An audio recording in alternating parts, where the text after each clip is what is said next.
লা ইলাহা ইল্লাল্লাহ। 11 নম্বর পারার 4th পৃষ্ঠার প্রথম আয়াত, সূরাতুত তাওবার। আল্লাহ পাক রব্বুল আলামিন মুমিনদের অনেকগুলো 9টা গুণাবলী বলেছেন। 9টা গুণাবলী বলেছেন। কি বলেন? আল্লাহ পাক রব্বুল আলামিন ইরশাদ করেন, التائبون العابدون الحامدون السائحون الراكعون الساجدون الآمرون بالمعروف والناهون عن المنكر والحافظون لحدود الله। 9টা গুণ বলে আল্লাহ পাক রব্বুল আলামিন বলছেন ওয়াবাশশিরিল মুমিনিন।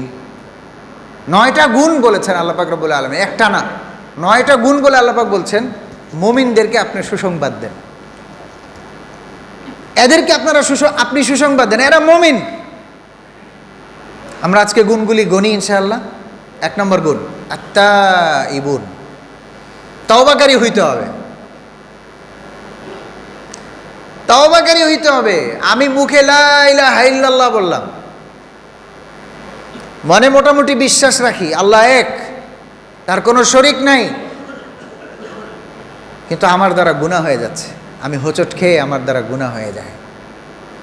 কখনো অর্থনৈতিক লেনদেনের ক্ষেত্রে গুনাহ হয়ে গেছে, কখনো আচার ব্যবহারের ক্ষেত্রে গুনাহ হয়ে গেছে, কখনো কারোর সাথে কথা বলতে গিয়ে গুনাহ হয়ে গেছে, কখনো নিজের স্বভাব চরিত্রের দিক থেকে বিভিন্ন দাগ লেগে গেছে, কখনো চোখ দ্বারা কুদৃষ্টি হয়ে গেছে, কখনো লোভ হয় এমন কাজ করে ফেলেছি, কখনো আল্লাহ পাকের নিষিদ্ধ বিষয় আমার দ্বারা সাধিত হয়ে গেছে।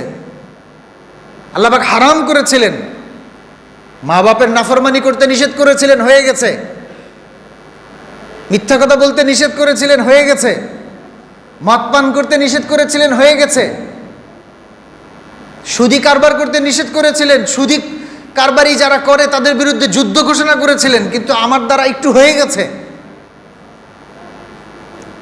আমার আপনার জীবনের প্রত্যেকটা ক্ষেত্রে যেখানে আল্লাহ পাকের নির্দেশ আছে, কোনো ক্ষেত্র কি এরকম আছে যেখানে আল্লাহ পাকের নির্দেশ নাই?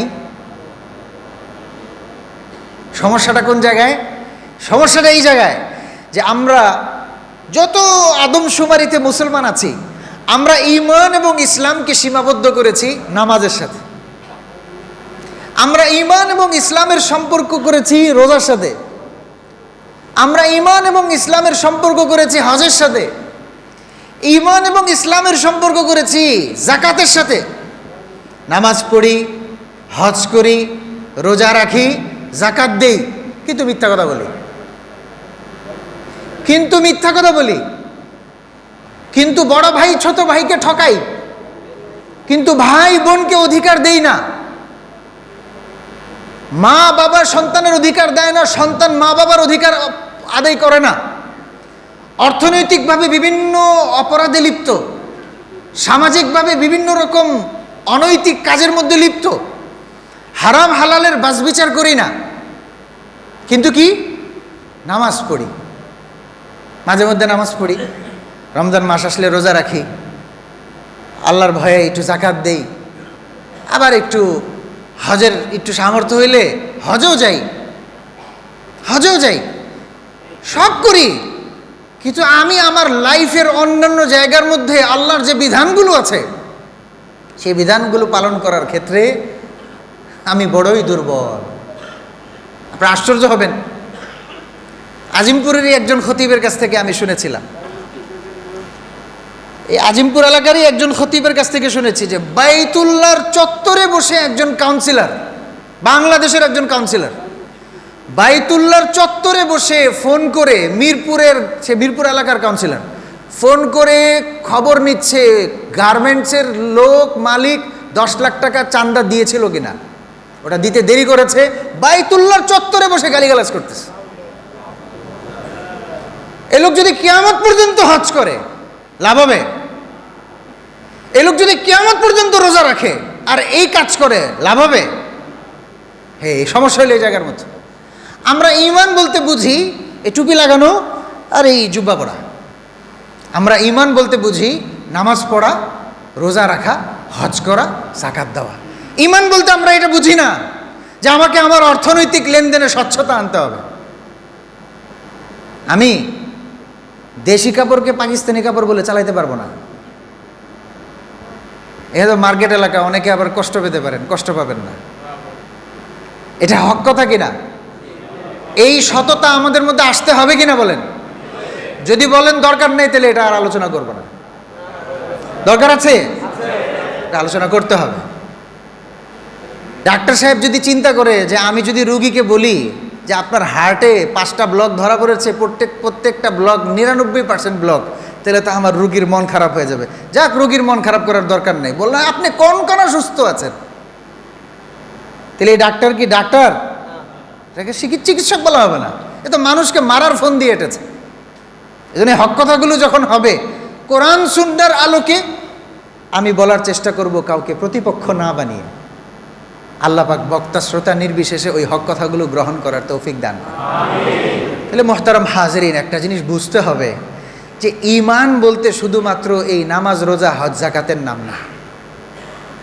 ঈমান বলতে আপনার আমার জীবনের প্রত্যেকটা ক্ষেত্রে আল্লাহর যে বিধান আছে, আল্লাহর সামনে দাঁড়িয়ে ওই জবাব দিতে হবে।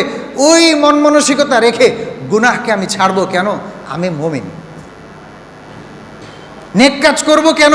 আমি মুমিন। আল্লাহর সামনে দাঁড়িয়ে কষ্ট করব, খাটবো, নিজেকে ক্লান্ত করব, নিজের আমিত্বকে মিটাবো। আমি বুঝতে পারছি যে আমি যদি একটু নয়ছয় করি তাহলে আমি অনেক টাকা হাতিয়ে ফেলতে পারবো, কিন্তু আমি আল্লাহকে ভয় করি, ওই জন্য এটা করবো না। আমি একটু নয়ছয় করলে আমার ছোট ভাইকে কিংবা আমার বোনকে ঠকিয়ে আমি 2 হাত জায়গা বেশি নিতে পারবো, আমি বুঝতে পারছি, কিন্তু আমি আল্লাহকে ভয় করি। আমি বুঝতে পারছি যে আমি পথ দিয়ে হেঁটে যাচ্ছি, আমি যদি কুদৃষ্টি করি আমার আল্লাহ অসন্তুষ্ট হয়ে যাবে। ডাজন্ট ম্যাটার আমি আলেম না, ডাজন্ট ম্যাটার আমি ইউনিভার্সিটির ছাত্র, ডাজন্ট ম্যাটার আমি দোকানের ব্যবসায়ী, কোনো কিছু না।